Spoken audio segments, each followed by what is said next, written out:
This should look familiar to anybody who ever uses a game console to HDMI adapter. Let's turn it on.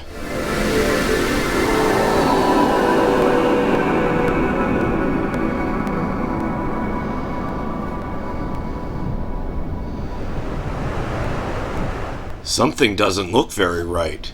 I don't think this is the way the PlayStation 2 is meant to look. Clock is right. That's right. That's right. Let's try this. It's no longer using that. Ah, that looks better. Not cool.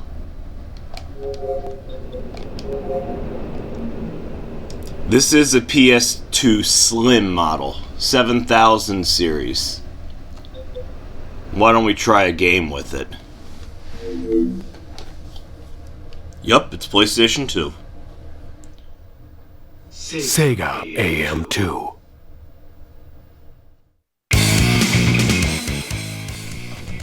This thing has a very common problem.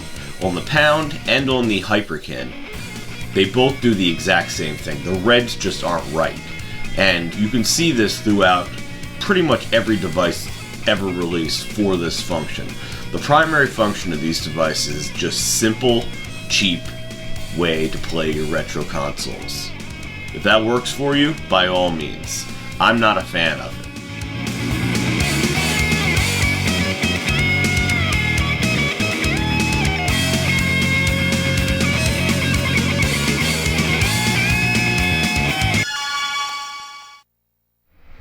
Let's actually play. I'm gonna play as Jackie. He's my dude. Yeah, just get up. Boom. Get down. Boom. All right. So Jackie's colors don't look right. Let's shift to another game. I did a video on this game a long time ago. Why don't you check up above and see the comparison with the mClassic.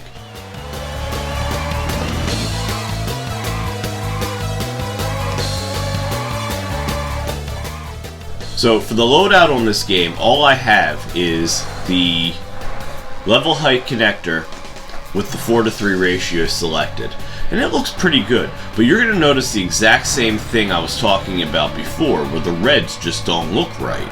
And it's like that across a few other things, but it's pretty minor. Being the perfectionist that I am, though, and seeing it on the RetroTink and component cables, it looks a bit better. In fact, I think I may even show us side by side. This right here is the RetroTink and component cables against the LevelHike connector. And see the differences, particularly with the reds. And then you judge for yourself whether this thing is a worthwhile product or whether or not you'd want to buy something else. Entirely your choice. You let me know in the comments. So lastly, what I'm going to show you is the mClassic connected to both the RetroTink and component cables as well as the LevelHike HDMI adapter. Why am I showing the mClassic? I just want to. The mClassic's going to be on the left, and then the LevelHike is on the right. One thing to note is that the LevelHike HDMI adapter is upscaling to 720p, where the RetroTink outputs at 480p, so the mClassic has more to work with. But anyway, you be the judge and let me know in the comments below.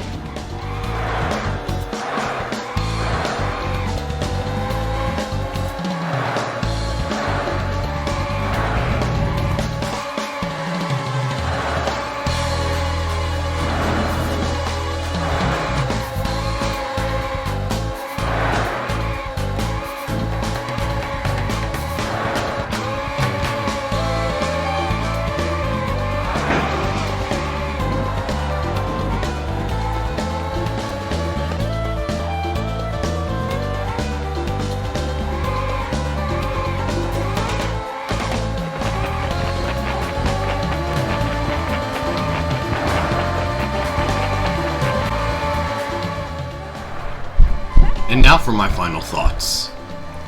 Looking at this thing in a vacuum without any other option ever being possible, it does what it's supposed to do and it seems to work just fine. I would give it a 7 out of 10, mainly because it does what is advertised. Anyway, have a good one, subscribe, and see you in the comment. If you got this far, you probably liked the video. Well, how about checking out some of these other ones? And if you like them too, please subscribe. Have a good one. Bye.